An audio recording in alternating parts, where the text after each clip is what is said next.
The Lives of the Saints by Father Alban Butler, June 24th. The Martyrs of Rome under Nero.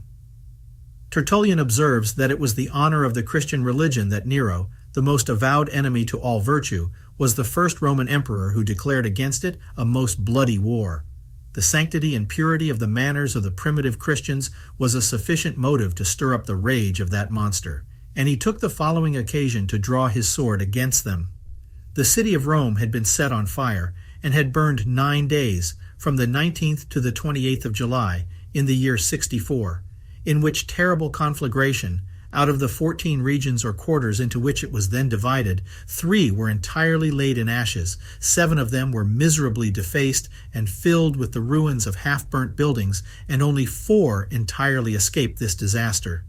During this horrible tragedy, Nero came from Antium to Rome and seated himself on the top of a tower upon a neighboring hill, in the theatrical dress of a musician, singing a poem which himself had composed on the burning of Troy. The people accused him of being the author of this calamity, and said he caused fire to be set to the city, that he might glut his eyes with an image of the burning of Troy.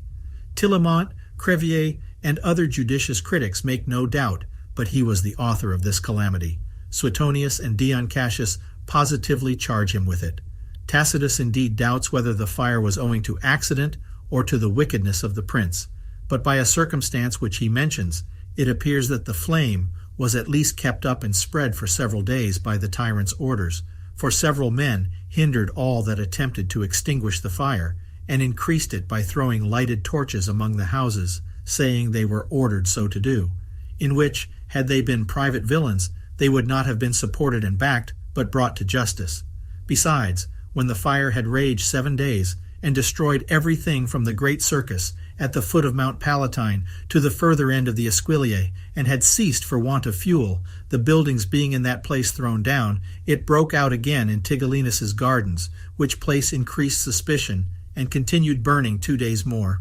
Besides envying the fate of Priam, who saw his country laid in ashes, Nero had an extravagant passion to make a new Rome, which should be built in a more sumptuous manner, and extended as far as Ostia to the sea. He wanted room in particular to enlarge his own palace. Accordingly, he immediately rebuilt his palace of an immense extent, and adorned all over with gold, mother of pearl, precious stones, and whatever the world afforded that was rich and curious, so that he called it the Golden Palace. But this was pulled down after his death. The tyrant, seeing himself detested by all mankind as the author of this calamity, to turn off the odium and infamy of such an action from himself, and at the same time to gratify his hatred of virtue and thirst after blood, he charged the Christians with having set the city on fire. Tacitus testifies that nobody believed them guilty, yet the idolaters, out of extreme aversion to their religion, rejoiced in their punishment.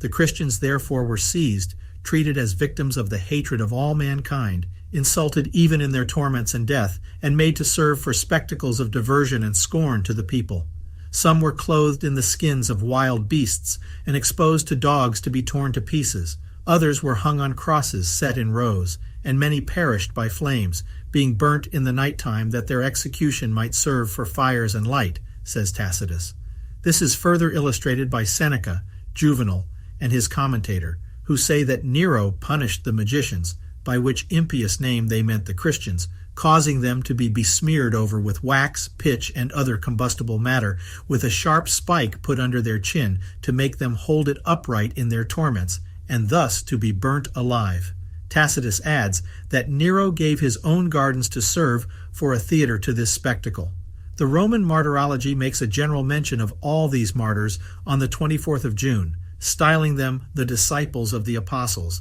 and the first fruits of the innumerable martyrs with which Rome, so fruitful in that divine seed, peopled heaven.